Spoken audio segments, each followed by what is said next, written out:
Sir लेकिन over the years election by election JDU कमजोर तो हुई है ना, और बेसिकली बीजेपी इसी स्ट्रैटेजी पर काम करती है। पंजाब में अकाली दल के साथ गई, अकाली कमजोर हुए।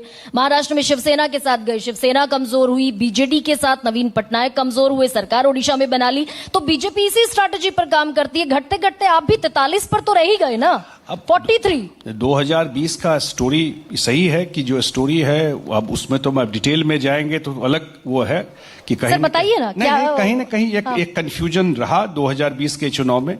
कुछ लोग उस पार्टी के जाकर के लड़ गए और इनिशियल जब इलेक्शन हुआ, इनिशियल फर्स्ट फेज में उसका एक कंफ्यूजिंग मैसेज जरूर पब्लिक में था। उसका रिजल्ट भी आपने देखा, कोई आरजेडी के पक्ष में था वो बात नहीं था। लेकिन अभी भी हम लोग लोकसभा चुनाव लड़े 2024 में। मैं दिल्ली में देखता था, खास करके दिल्ली के मीडिया में ये नैरेटिव बहुत चलता था कि बीजेपी तो चुनाव जीत जाएगी, नीतीश कुमार 2-4 सीट जीतेंगे, 5 सीट जीतेंगे। जहां मैं जाता था रिजल्ट क्या हुआ, हम लोग 15 लड़े, 12 जीते। बीजेपी भी 16 लड़ी, 12 जीते। सर लेकिन विधानसभा को हम हमेशा कहते हैं कि विधानसभा को लोकसभा से कंपेयर नहीं किया जा सकता। पिछली बार का कौन सा ऐसा गलत डिसीजन रहा कि 43 पर सिमट गई जेडीयू? कहां 100 के पार जेडीयू जाया करती थी, बड़ा भाई हुआ करती थी। सब कुछ पब्लिक डोमेन में है ना भाई। एक पार्टी जाके चुनाव लड़ी और उसमें कुछ कहीं न कहीं जो कुछ इंपॉर्टेंट लोग थे बीजेपी को जाके चुनाव लड़े और इनिशियली वो कंफ्यूजन रहा।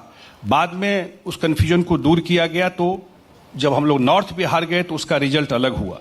साउथ बिहार में जब चुनाव हुआ, जो फर्स्ट फेज साउथ बिहार में ही था, ये शाहाबाद मगध में, तो वहां रिजल्ट वैसा नहीं रहा।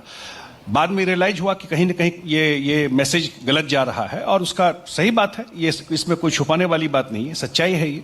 लेकिन जहां तक बिहार के राजनीति की बात है, बिहार के चुनाव की बात है, इस बिहार के चुनाव में सबसे बड़ा धुरी और वो नीतीश कुमार है। तो सर ये बताइए कि प्रधानमंत्री इतने दौरे बिहार के कर रहे हैं, तकरीबन हर महीने बिहार आ रहे हैं, 8-9 दौरे कर चुके हैं। अच्छा, लाडला मुख्यमंत्री कह देते हैं नीतीश कुमार को, मुख्यमंत्री के नाम पर योजनाओं का ऐलान कर देते हैं। क्यों नहीं कह देते खड़े होकर कि भाई हमारी तरफ से? मैं कहता हूं बीजेपी का सबसे बड़ा नेता कह दे कि नीतीश कुमार मुख्यमंत्री होंगे।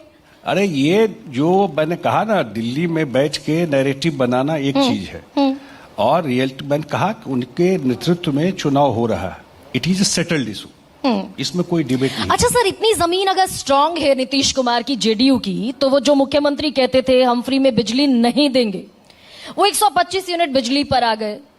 जो मुख्यमंत्री कहते, जिन्होंने 20 साल से पेंशन नहीं बढ़ाई, 400 से उन्हें 1100 करना पड़ गया। जी नहीं, पेंशन तो 20 साल बाद बढ़ी ना सर। 200 पेंशन मिलता था। हाँ। नीतीश कुमार 400 से सीधा 1100, तकरीबन 400% का इजाफा। ये बिहार का इकोनॉमी अच्छा कर रहा है।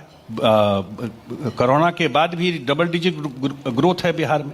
पर बट सर, आप ही का डेटा कहता है कि बिहार में हर तीसरा बिहारी गरीब है, हर तीसरा बिहारी 6000 रुपए से कम कमाता है। बढ़ा है, ये सही है।